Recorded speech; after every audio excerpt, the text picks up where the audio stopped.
વડોદરા મધ્યસ્થ જેલમાંથી એક પ્રેરણાદાયક પહેલ સામે આવી છે। આગામી 26 ફેબ્રુઆરીથી શરૂ થનારી ગુજરાત માધ્યમિક બોર્ડની પરીક્ષામાં જેલના કુલ 14 કેદીઓ ભાગ લેવાના છે। માહિતી મુજબ ધોરણ 10ના 8 કેદી અને ધોરણ 12ના 4 કેદી પરીક્ષા આપશે, જ્યારે દાહોદ જિલ્લાના 2 કેદીઓ પણ બોર્ડ પરીક્ષામાં બેસશે। જેલ પ્રશાસન દ્વારા તમામ પરીક્ષાર્થીઓને યોગ્ય માર્ગદર્શન અને અભ્યાસ માટે અનુકૂળ માહોલ પૂરો પાડવામાં આવ્યો છે। ખાસ વેલફેર અધિકારી દ્વારા કેદીઓને નિયમિત માર્ગદર્શન આપવામાં આવી રહ્યું છે। સાથે જ પરીક્ષા દરમિયાન કોઈપણ પ્રકારની ખલેલ ન પડે તે માટે સુરક્ષિત અને શાંત વાતાવરણમાં બેઠક વ્યવસ્થા ગોઠવવામાં આવી છે। મધ્યસ્થ જેલના સુપ્રિન્ટેન્ડન્ટ ઓફ પોલીસ ઉષા રાડાના જણાવ્યા મુજબ જેલમાં ઓડિયો લાઇબ્રેરી અને રૂટીન લાઇબ્રેરી જેવી સુવિધાઓ ઉપલબ્ધ છે। ગુજરાત માધ્યમિક બોર્ડના સુપરવાઇઝરની હાજરીમાં પારદર્શક રીતે પરીક્ષા લેવામાં આવશે। ઉનાળાને ધ્યાનમાં રાખીને કેદીઓ માટે પૂરતા પાણીની પણ ખાસ વ્યવસ્થા કરવામાં આવી છે। ઉલ્લેખનીય છે કે અગાઉ પણ અહીંના કેદીઓ ઇગ્નુ અને બાબા સાહેબ આંબેડકર ઓપન યુનિવર્સિટીમાં પરીક્ષાઓ આપી ચૂક્યા છે અને અનેક કેદીઓ ઉચ્ચ અભ્યાસ તરફ આગળ વધી રહ્યા છે। જેલ પ્રશાસનનું કહેવું છે કે જે કેદી આગળ વધવા ઈચ્છે છે તેના માટે જેલની દિવાલો અવરોધ બનતી નથી। વખતે 10માના 8 કેદીઓ છે અને 12માના 4 કેદીઓ છે। દાહોદના પણ 2 કેદીઓ, એટલે ટોટલ 14 જેટલા કેદી ભાઈઓ છે એ એક્ઝામ બોર્ડની આપી રહ્યા છે। એમના માટે આપણે ખૂબ સારી વ્યવસ્થા પણ કરવામાં આવી છે।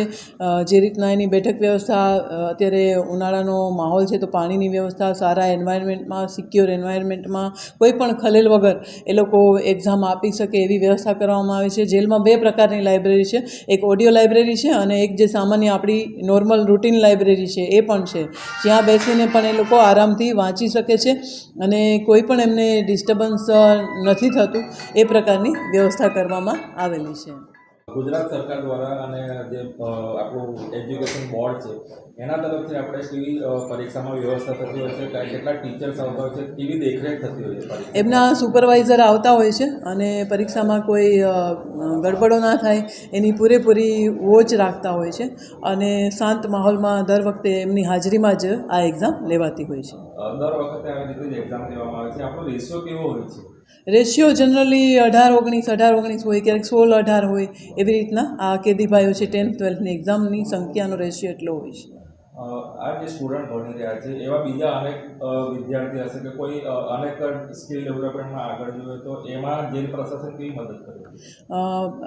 અગાઉ પણ ઘણા બધા છે ઇગ્નુમાં એક્ઝામ આપી છે, કોઈએ બાબા સાહેબ આંબેડકર ઓપન યુનિવર્સિટીમાં એક્ઝામ આપી છે, ઘણા લોકો એમની ગ્રેજ્યુએશનની એક્ઝામ આપી રહ્યા છે।